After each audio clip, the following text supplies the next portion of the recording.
If you like Ben 10, hit subscribe.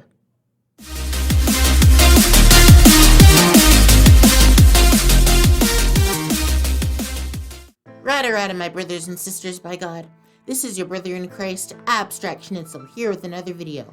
In this video, I'm going to be reviewing the last Ben 10 Season 5 special, Ben 10 Alien X-Tinction. I know that this special brought the most hype of the Season 5 specials, so let's get into this review. So, I like how the special started out, even though it was kind of confusing at first.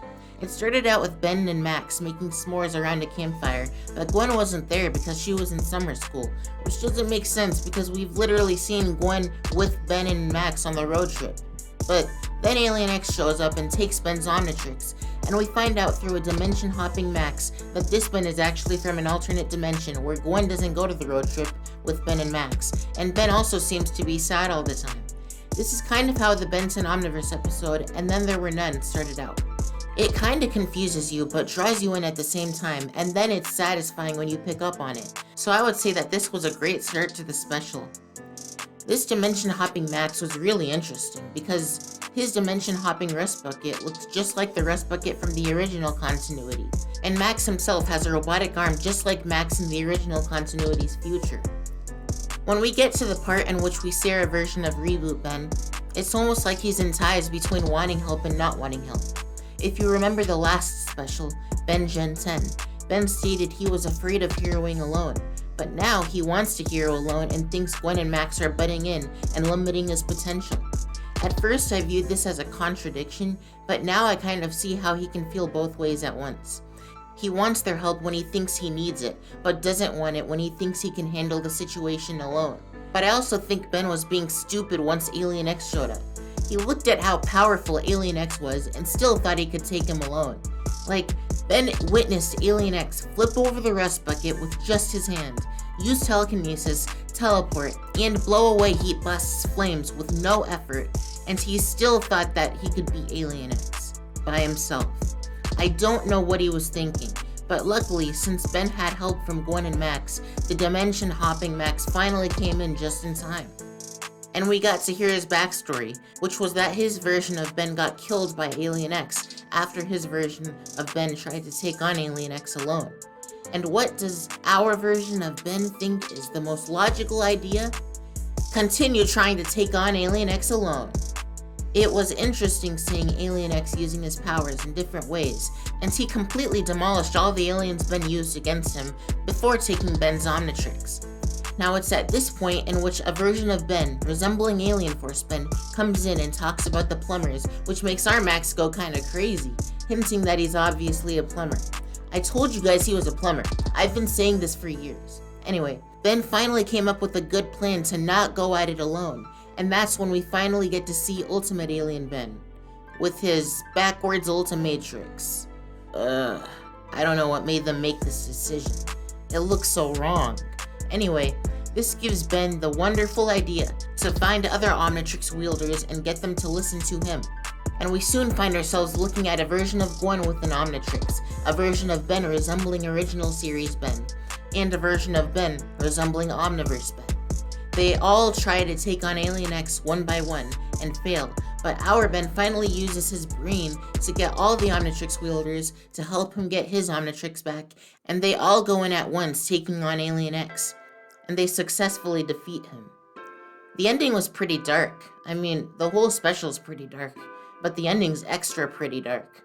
We learn that Alien X is actually a version of Ben who lost Gwen and Max to Vilgax, so he decided every Ben should lose everything since he lost everything. Now, this special had a lot of pros and cons to it. One thing that really annoyed me was the fact that the alternate versions of Ben's didn't really turn into a lot of aliens. They kept turning into the same aliens. The Ben resembling Alien Force Ben kept turning into Kruma Stone and Big Chill. The Ben resembling Ultimate Alien Ben kept turning into Amphibian. The Ben resembling original series Ben kept turning into Heat Blast. And Gwen kept turning into Ripjaws. I wanted to see some variety and see what other aliens would look like in the Reboot's art style. Not the same aliens over and over again. They've already been respecting Aliens' original art styles, so how hard could it be to do the same thing with a few more aliens? Wouldn't it be cool to see Lodestar, original series Stinkfly, Gwen's Wildvine, Gravitack, and Ultimate Alien. Like, there was so much opportunity and potential for other aliens, but they kept using the same ones. Another problem I initially had with this special is the limitation of Alien X's abilities. This version of Alien X was held back drastically in power compared to Alien X from the original continuity. None of the Bens or Gwen would have been able to get a single hit if this were the original continuity Alien X. I just felt like Alien X being all-powerful was what pushed Ben beyond his limits in the original continuity, and I didn't like how they put him back in limits in the reboot. Obviously, the reboot's continuity doesn't affect the power that Alien X holds in the original continuity, but it still was a pain to see him limited like this. Instead of Alien X being the villain, they could have used Eon or Maltruance. I think either of those two villains would have been better. However, this is actually something I've come to get by after watching the Ink-Tanks video, which essentially proves that the reboot continuity and the classic continuity don't share the same multiverse or omniverse, which just means that celestial sapiens are less powerful in the reboot's multiverse. It's not as satisfying knowing that Reboot Ben will probably never be as powerful as original Ben, but it doesn't really make me like this special any less, and I don't really view this as a super negative thing anymore. Those were really my only issues with the special. Granted, those were some pretty big issues, but there weren't really any plot holes in it, so long as you go with Kuro's theory about each of these Bens and Gwen not being from the original continuity and instead being different Omnitrix wielders in different dimensions, which was clearly stated in the special anyway. The positives in this movie were the plot, story, characterization, and action scenes. The plot supports the story well, and the story itself makes sense and is engaging, and there's even a lesson behind it. Ben developed in character over time, being a complete idiot at the beginning thinking he could beat Alien X alone, but losing his Omnitrix made him start strategizing and coming up with new ideas on how to beat Alien X, and this allowed him to adjust strategy when necessary.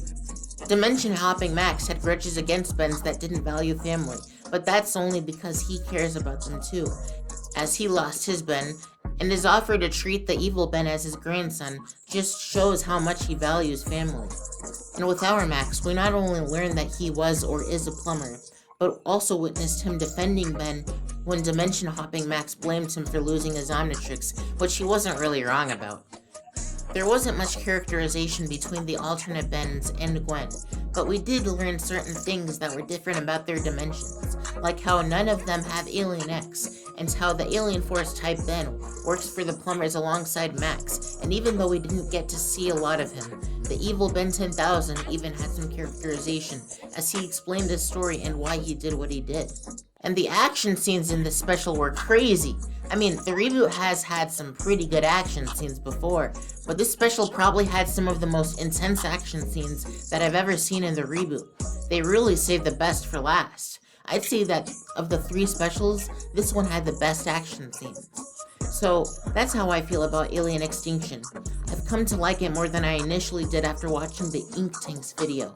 And as Kuro said before, I seriously urge every single person, if you're somehow watching this video without seeing the special, what are you doing? Go watch the special, it's really good. You just have to watch it with the understanding that these celestial sapiens don't operate the same way as you've seen in the Prime show, and none of these Bens are Ben Prime. When you watch this knowing that this version of Alien X is just not the same as original continuity Alien X, this special is more enjoyable. I just wish the different Omnitrix wielders didn't use the same aliens over and over again. So I overall give this special an 8.5 out of 10. I definitely think you should give it a watch, and I do highly recommend it. Some of you may agree or disagree with my rating of 8.5 out of 10, but that's just how I feel. But I'm curious to see how you feel. Leave a comment below with your rating for the special, and while you're at it, drop a like and hit subscribe if you haven't already. And share this video with someone you think will enjoy it. And don't forget that God is love. God bless.